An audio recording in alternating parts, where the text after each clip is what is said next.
I've had a lot of people ask me to show a video of how to reupholster something, but unfortunately I can't do that in the time frame and video something at the same time. But I am going to show you what makes a good quality piece of furniture.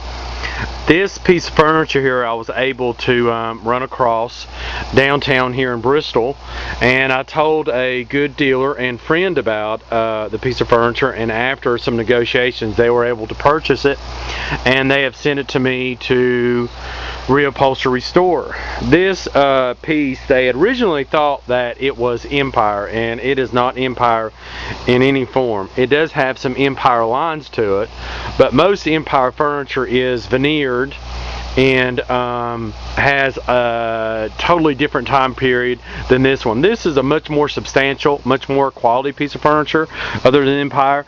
The whole piece is solid wood.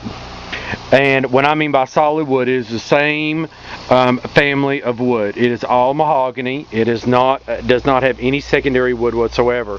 A secondary wood is like an oak, and then they would do another wood on top of that for strength or even for economic reasons, or maybe even veneer over an oak. But this has no veneer whatsoever. It is all solid wood, and actually the wood is pieced in place to accommodate the curves. You can see on this side here where, like, this is a piece of wood, this is a piece of wood, this is a piece of wood, where they glued and pressed and then they milled it. This sofa has a lot of curves to it.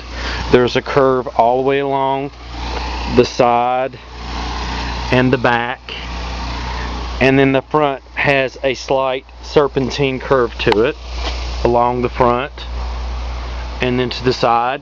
This is a day bed. Originally I thought it was a sofa, and I said no, it's not a day bed, but yes, it's definitely a day bed because it is so deep, and the springs are the springs of a mattress, which is a good thing because the springs are not wore out in any form. And I will just actually strip this whole thing down and we'll assess the frame, and then of course I'm going to do a layer of gosh, I can't even think. I'm going to do a muslin, and then I'm going to do a burlap, and then I'm going to do a thin layer of foam, and then we're going to do a European cotton, and then we're going to do muslin.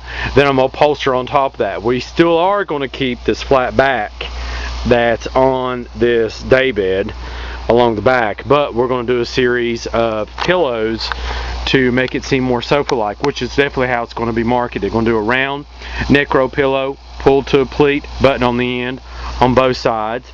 Then we're going to do a square pillow on both ends, and then a long rectangular pillow on the back. The two pillows on the ends are going to be a coordinating fabric. This sofa, daybed sofa, it still has the original covering on it as when it was purchased.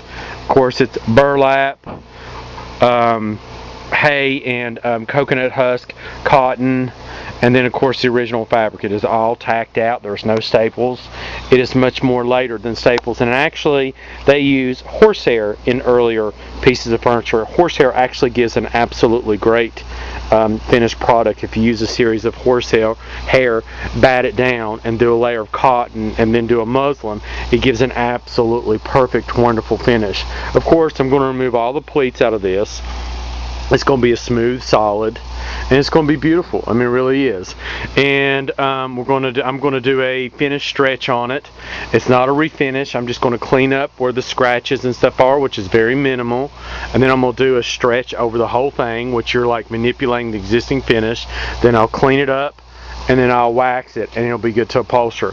When I break all this down, I'm going to break all the way down to the frame and then the springs, and at that point we're going to go in, we're going to look at the frame, we're going to assess the age of it based on the frame. Hopefully this piece will be signed, or there'll be an indication of exactly what time period it is, or even the maker of it. Sometimes there'll be a sign or a paper label.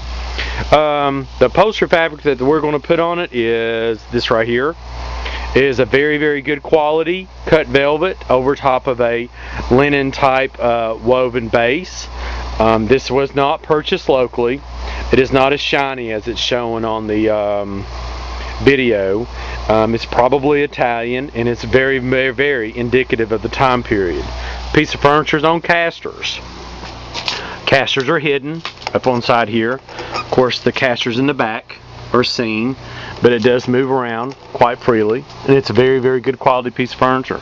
This piece is going to be offered for sale by the dealers that have sent it to be restored, and it is Antique Hunters and that are located inside of Zephyr's Antique Mall. It's for sure an Abingdon piece.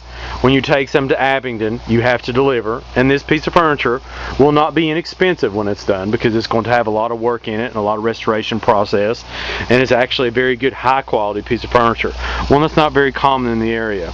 These posts are all milled together. I mean, they were all glued together in one solid piece of square piece of wood. You can see there's a little seam on the side where they glued it, and then of course they milled it and turned it along with they turned the top and then attached it. And it may take a few weeks to get it together, but at some point it'll get there.